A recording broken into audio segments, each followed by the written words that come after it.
So we're going to do Tehillim. Rabbi Daniel Koren prays every night for peace. There's such a difference. Initially, a gap, Jews, Muslims. Peace in the midst of violence between those of his Jewish faith and Muslims. Putting tension in the Middle East aside, Starting now? Rabbi Koren of Or Chaim Synagogue in Muncie traveled overseas in May. We made it all the way down To Morocco with 100 Rockland County Jews from different denominations, praying for peace in the form of dance.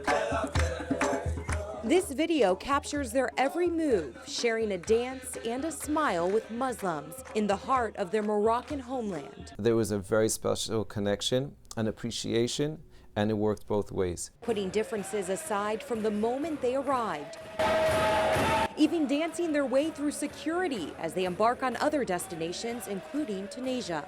Really, everyone wants to be under that utopian sense and feeling. Why be at war? Why not have peace? Why not be really together? So, Rabbi, what message would you give people here in the Hudson Valley to take your experiences with them every day and sort of break those stereotypes and live more peacefully? To love each other and to connect to each other and to be peaceful with each other and to live instead of, it's so much nicer to live a world where there's peace rather than have fighting. In Muncie, Rebecca Solomon, News 12.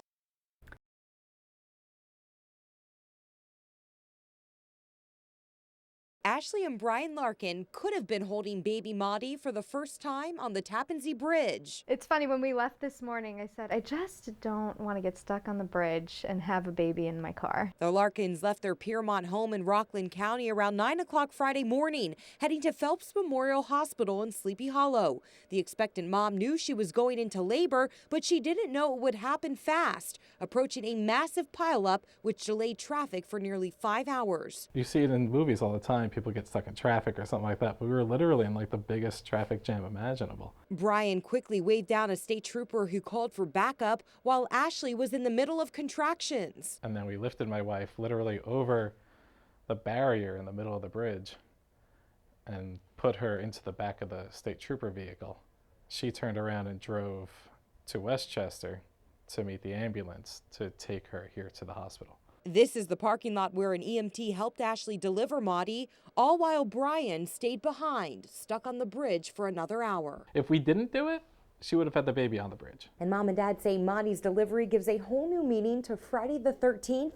Traffic jams, in fact, they could probably even nickname her Bridget. And now they say they're even more prepared for baby number 3. This has not deterred me from from having a third child. In Sleepy Hollow, Rebecca Solomon, News 12.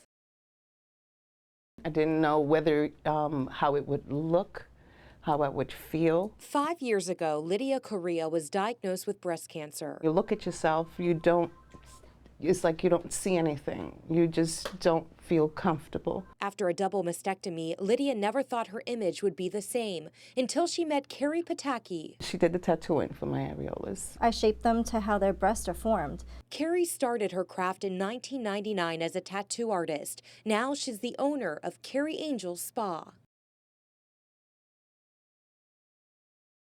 For breast cancer survivors, she truly is an angel. I feel this is my gift. And to be able to give it to people, it's just, like I said, the feeling is just incredible. Patients should wait about 3 months after reconstruction surgery before they receive the tattoos. Then Carrie spends about an hour and a half with them recreating the areolas. At the end of the treatment, patients say they feel as beautiful as they did before their diagnosis. I felt whole again. I felt like Lydia again. Actually, you take off your clothes and you look at yourself in the mirror and you're like, okay, this is me. A beautiful feeling for those with the micropigmentation. And hope for new patients. I know what I'm giving, and I know how I'm making people feel, and that is super important to me.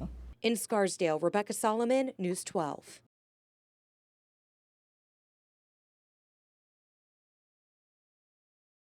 Spoiler alert! Fans of the original trilogy will not be disappointed. I'm speechless, basically, because I wasn't originally Star Wars fan, but I am now after this one. Star Wars superfans are satisfied with one of the biggest pop culture events of the year, a tradition for some since Star Wars franchise began in 1977. I had 2 sets of sheets when I was growing up. I had Superman and Star Wars, so it was always part of my life. Gary Oransky is at the Alamo in Yonkers for the first showing of Star Wars Episode 7, The Force Awakens, teaching others like myself what the hype is all about. Do you know what a Jedi is?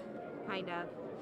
They're the good guys of the Star Wars universe. Like the good guys. You like well, I like the bad guys. I like Darth Vader, but you know, people throw things. But you're a good guy. I'm a good guy today. Hundreds of Star Wars fans ready to return to a galaxy far, far away. I like that there's a lot of people collaborating to make it great from the original trilogy. So I think it's gonna work on all levels. While many theaters across the country have banned props like lightsabers into the theaters, the Alamo welcomes it, encouraging superfans to feel the inner force. Isn't that right, Yoda? But when the movie starts, we don't want to see any lights flashing. We have strict policies about no talking and texting, and for Star Wars that includes no lightsabering. So as long as people aren't being disruptive or bothering anybody. In Yonkers, Rebecca Solomon, News 12. People live in poverty, look to drugs, weed, crack to just try to get money. Elijah Bodley is a living example of change. I come from like a bad time back in my past. I was living in poverty. So if I can give back to people, it will like make a difference and make experience, because like I just want to be influenced to help people out. The 12th graders not alone. So many sweaters, pants, coats, food, toiletries, feminine products. He joins his classmates from Nelson Mandela High School in Mount Vernon to give back to people who live in ways some students know all too much about. Your past not going to be the same as your future. So if you just stay positive and try to do something right, everything will change.